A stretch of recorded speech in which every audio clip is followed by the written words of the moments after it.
परमेश्वर के नाम की महिमा हो। आप सभी को जय मसीह की। दैनिक एक मिशनरी जीवन में एक बार फिर मैं आपके सामने प्रस्तुत हूँ एक नई मिशनरी के साथ।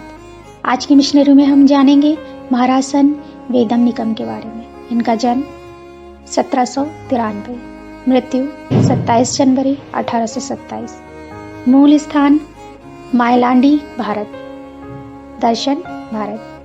वेदम निकम, जिनका जन्म का नाम महारासन था, त्रावणकोर साम्राज्य के पहले प्रोटेस्टेंट ईसाई थे। उन्हें त्रावणकोर में एक ईसाई आध्यात्मिक और सामाजिक क्रांति के अग्रदूतों में से एक माना जाता है। वे एक कट्टर शैव परिवार में पैदा हुए थे और उन्होंने हिंदू धर्म के रूढ़िवादी व्यवहार को सीखा। उनके परिवार के पास मायलांडी में धान के खेत थे, जहां उन्होंने अपने माता पिता के साथ काम किया। महारासन एक धार्मिक व्यक्ति थे जो नियमित रूप से मंदिरों में जाते थे। फिर भी उनकी गहरी आध्यात्मिक प्यास को कुछ नहीं बुझा सका। ऐसा कहा जाता है कि चिदम्बरम की अपनी एक यात्रा के दौरान उन्होंने सपने में एक देवदूत को देखा, जिसने उन्हें अपने आध्यात्मिक तरीकों को ठीक करने की चेतावनी दी थी। सपने से प्रेरित होकर वे तंजौर गए, जहां उनके रिश्तेदारों में से एक ने उन्हें चर्च में ले गया। वहां उन्होंने रेव कोहलाल्फ को यीशु के पास आओ, वह तुम्हें शांति देगा कहते हुए सुना। उन शब्दों ने उनके दिल को छू लिया और महारासन ने अपने पापों को मानकर मसीह को अपने उद्धारकर्ता के रूप में स्वीकार किया। तब उन्हें बपतिस्मा दिया गया और वेदम निकम का नाम रखा गया।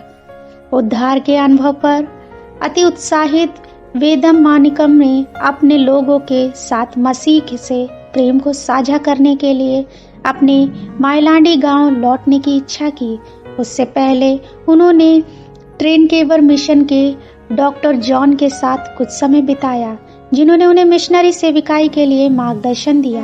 हालांकि जब वे अपने गांव में पहुंचे तो उन्होंने अपने परिवार को अपनी मृत्यु की रस्म अदा करते देखा, क्योंकि उन्हें लगा कि शायद मार्ग में महारासन का मृत्यु हो गई और इसलिए अब तक वापस नहीं आया। तब वेदम निकम ने उस अवसर का उपयोग करते हुए अपने परिवार को आत्मिक मृत्यु और अनंत जीवन के तरीकों के बारे में बताया। उनकी गवाही ने न केवल उनके परिवार को बल्कि उनके साथ ग्रामीणों मसीह के निकट लाया। रेव विलियम रेगुलेट के साथ उनके सहयोग ने सेविकाई में कई फल लाए, जिसके कारण मायलांडी में पहले चर्च की स्थापना हुई। सन 1827 में जब तक वेदम निकम महिमा में प्रवेश नहीं कर गए, तब तक वे गांव का दौरा करते हुए सुसमाचार प्रचार, प्रार्थनाएं, सभा और बाइबल अध्ययनों को नियमित रूप से संचालित किया और विदेशी मिशनरी की मदद के बिना मायलांडी मिशन का प्रबंध किया। प्रिय, क्या आप अपने दोस्तों और रिश्तेदारों के उद्धार के लिए चिंतित हैं? प्रभु मुझे अपने दोस्तों और परिवारों के बीच आपके प्रेम की साहसपूर्वक गवाही देने में मदद करे। आमीन। प्रभु आप सभी को आशीषित करे।